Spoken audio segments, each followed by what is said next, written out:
You ready? Yeah. Know what your part is? You. Okay, good. Once upon a time, in the Mojave Desert, there was a ranch on a hilltop overlooking the enormous valley. The children, Taylor and Colin, were playing hide and seek inside the ranch house. Go outside and move your bones, ordered their mom. It's too nice to be indoors. Now, if their mom had asked them to clean their rooms, she would have had to ask several times. But play outside? That took only once. So, off they went. Taylor said, "Let's go for a ride." "Yeah," agreed Colin. So Taylor jumped up on her horse, Sassy. Colin mounted Pegasus, his stallion, and off they galloped across the parched desert valley. As they rode away, the kids played a game of tag on their horses, something their parents thought wasn't very safe. You guys don't ever do anything your parents think isn't very safe, do you?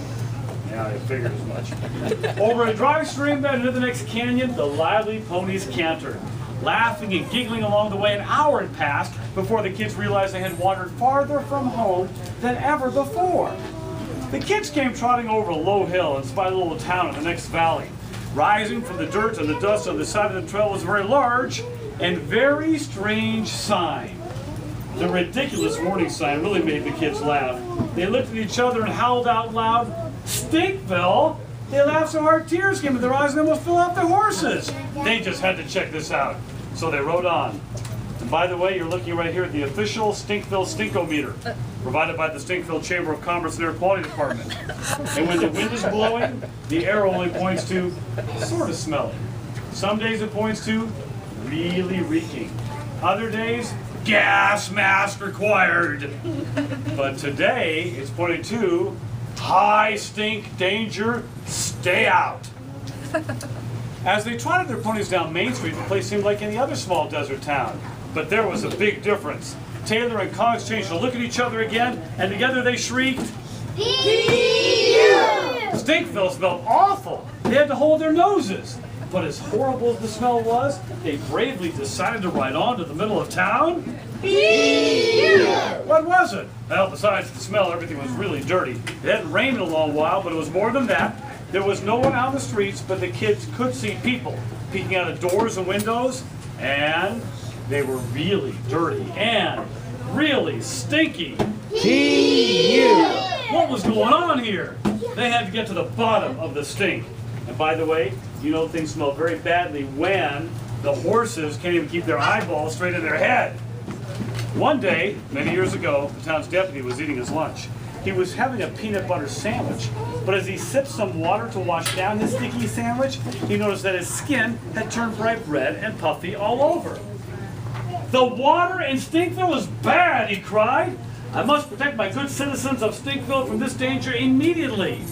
And so, as Little Town's only official, he officially proclaimed a proclamation. It stated, officially, "For the protection of the fine citizens of Stinkville, whereas, therefore, hereby, from this day forthwith, Stinkvillians shall never again use water, not even to bathe." And because of an official proclamation from their own official deputy Dorkface, they never bathed in water from that day forward. Now, first the townspeople didn't mind. The children of Stinkville thought it was great, but after a while, things began to smell. As Colin and Taylor rode up Main Street, things were eerily quiet.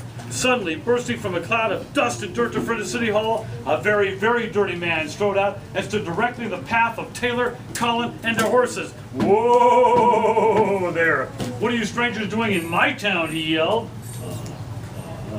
Who are you, sir?" stammered Colin, nervously. The man didn't seem friendly at all, and the children were a little frightened. "I am Deputy Dorkface," shouted the man. The deputy had developed a habit of shouting because people wouldn't stand too close to him. Thought Taylor and Colin. "I run Stinkville," the deputy continued to shout. "I'm in charge here, and we don't get strangers in town anymore." Taylor and Colin could definitely believe that. All the commotion encouraged the townspeople to come outside. A large, very dirty, and very smelly crowd had gathered.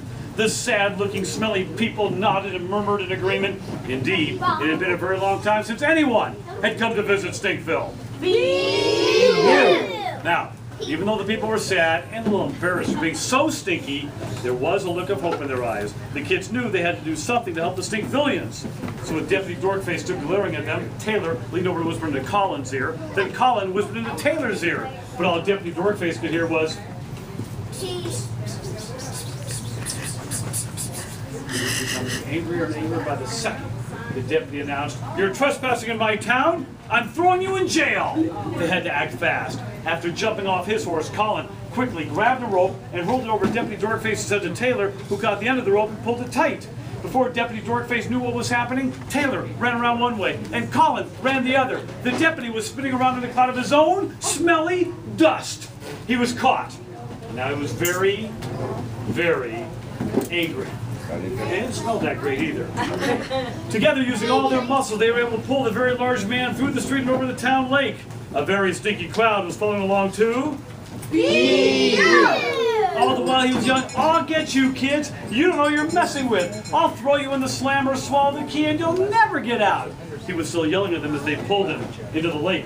You could hear his shouts from the popping bubbles as he slipped underwater. Taylor and Colin dropped the rope and just watched. It was quiet for what felt like a very long time, but it was really just a few seconds. After the silence came a huge splash. Deputy Dorkface burst from the water. He was spluttering and coughing and still yelling at them as if he had never stopped. Now, in spite of the rope clinging to him, he started to run directly toward the children. Suddenly, he just stopped. Dead in his tracks. He just stopped. It was so quiet you could hear the water falling from Deputy Dorkface to the ground. Plop, plop, plop, plop, plop, plop, plop, plop. He started sniffing the air. He started sniffing the skin on his arms, first on the right arm, then the left, and something else. He noticed he wasn't all red and blotchy. The water wasn't bad after all. He slowly raised his arms in the air triumphantly, and from the top of his lungs he yelled, "Hot diggity dog, I'm clean, I'm clean!" Remember, he is kind of a dork. "Yowza! Wowza! I'm clean!" "Baths for everyone," announced Deputy Dorkface. "Baths for everyone!" The crowd of townspeople who had gathered around erupted with shouts of delight. Without hesitation, the entire town sprinted toward the lake. They ran, jumped, dove, cartwheeled, flipped, splashed, and belly flopped into the water. Even their dogs, cats, hamsters, and horses joined their owners so they could bathe too. The people of Stinkville were getting clean. The celebration continued with smiles, backslapping, and joyful, happy cheers all around. Yay! The sad, smelly people of Stinkville sure seemed happy now. Even Deputy Dorkface, whose real first name is Daryl. And by the way, has anybody ever seen a horse with a cannonball before? He's good. He's very good. How about a cow floating in the lake? You ever see that? A cat floating on his back? Have you ever seen a dog snorkeling before? Oh, you guys got to get out more. The deputy winked to Taylor and Collins and climbed back upon Sassy and Pegasus to chase the sunset toward their home.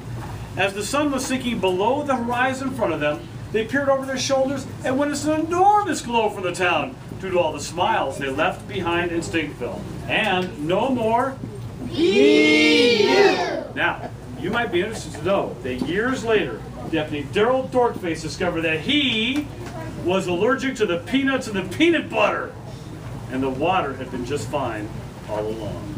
That's the end of Deputy Dorkface.